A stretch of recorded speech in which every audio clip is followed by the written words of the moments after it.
In this video, we'll share some experience on using the YUV model for better reference painting to achieve more optimal results. So this includes how to extract more accurate pose videos and adjust pose videos with non-standard proportions as reference objects. Then let's take a look at the workflow. I'm using the RunningHub online comfy AI platform here.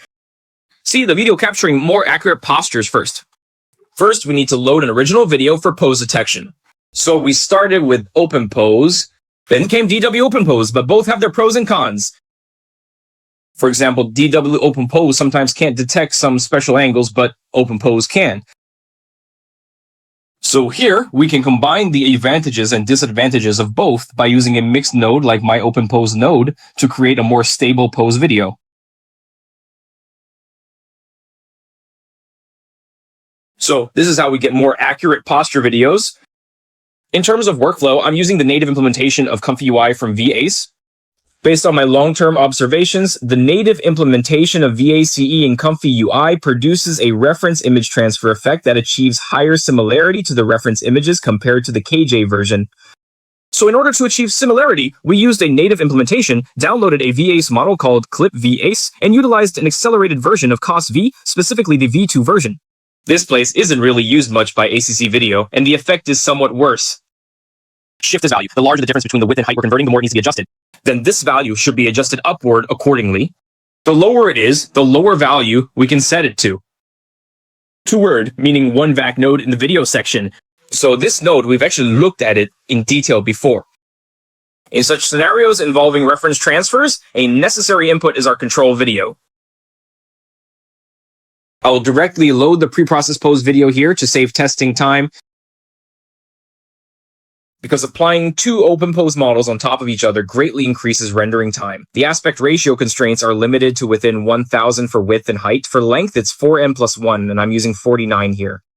Then we move on to the K-sampler. For accelerating the model, we usually keep the CFG scale at 10 and decode to get the result using native workflow as a reference, which allows us to basically reconstruct our reference image.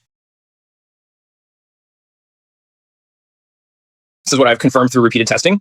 The next question is, since we've entered the pose video and are being controlled, our reference image will align with our skeleton. If we check the original video before retouching and find that the face appears too small while the character's head is unusually large, we need to adjust our pose video at this point. Here, we've used a plugin called Open Pose Editor, which has been modified. In our conformity, this is specifically represented as this node. The main changes involve adding several adjustment options. We can adjust our hands, body, and head.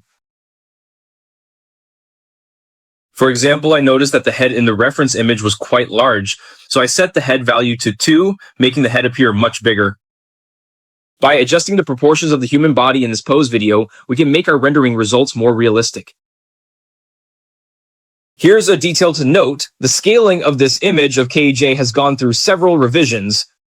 Therefore, using past workflows often leads to some issues.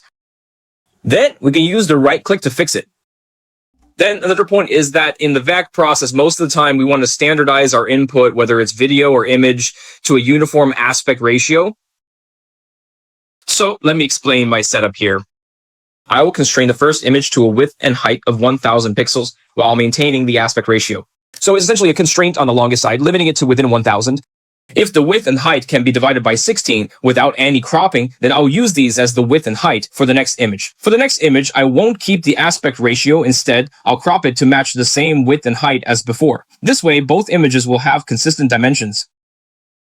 Now get to RunningHub. The AI workflow and one-click applications corresponding to the videos have been deployed online and can now be run and tested online. Let's take a look at the update in FusioniX. In this update, the author merged several models, including ACC Video Movi T1 COSVID and the MPS Reward model into a single model. Looking at the workflow, I've adapted the old 7-step VAC process accordingly.